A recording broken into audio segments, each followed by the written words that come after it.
Welcome to Dr. O's Food Lab. We have some interesting delicacy for you this afternoon.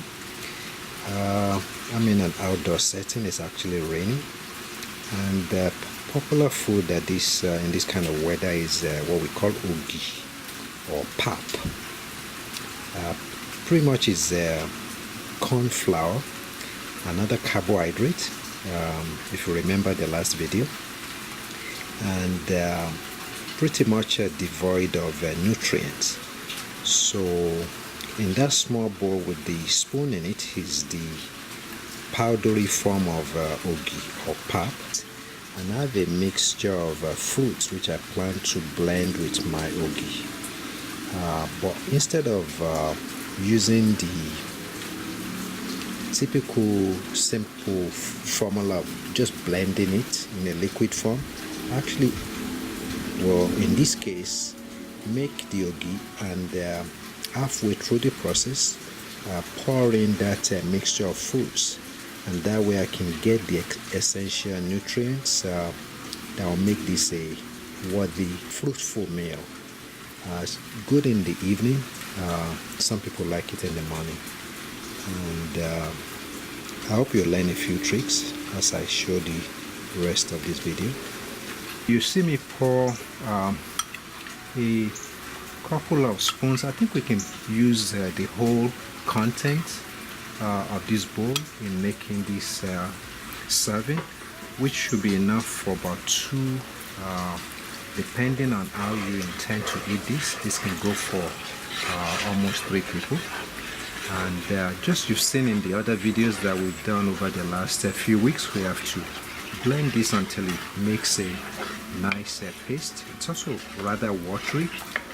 As those of you who are familiar with ogi would attest to this, it gets fairly solid once you put this on hot water. I'm going to put the rest of this powder, and that way we can actually have enough. Remember, you can also dilute this along the way if you feel like it's too thick. It's common practice for people to put sugar in this mixture, but because many of us are conscious of the the questionable benefits of sugar, in this case I'm basically relying on the fruits mixture to give me that flavor. And still, without me putting this on the stove yet, I'm putting all my fruits in it, and that's the starting point for this particular. And just looking at it, it's got a nice look to it. And the next part of this video will show you how this gradually comes to boil and what a tasty outcome we achieve.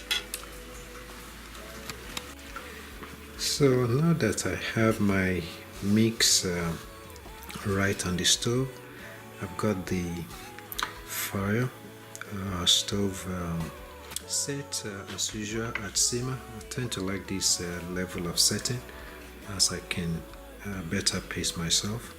And in this mix you have ogi powder, or what we refer to as pap. There are other names in the local dialect, akamu, and some other deeper Yoruba words. Then we have 3 types of fruits in this mix, and that includes strawberry, and then you have those blueberries, and slices of peaches, and it's just a matter of giving this time and let the whole thing boil from the bottom.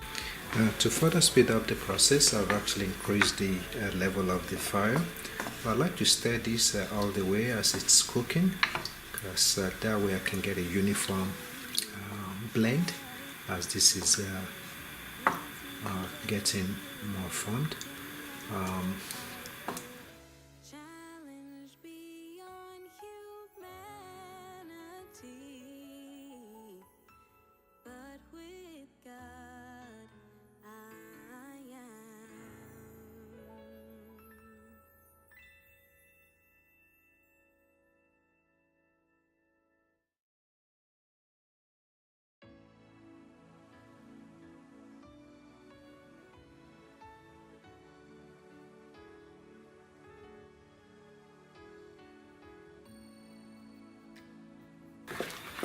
hope you've learned a few things from this trick. Here, this is the same akamu ogi that we had in the traditional way. Of course, in our part of the world, where I come from, we are blessed with so many of those fruits. You can make this with papaya, very ripe plantain, banana, and all the other, fancy exotic fruits that country has been blessed with. But you could see this nice mix. It's totally different from what we see, or some of us might have grown up with. As usual, and try this, give this a try in your kitchen at home. I hope you've learned a few tricks. This is Dr. O's Food Lab.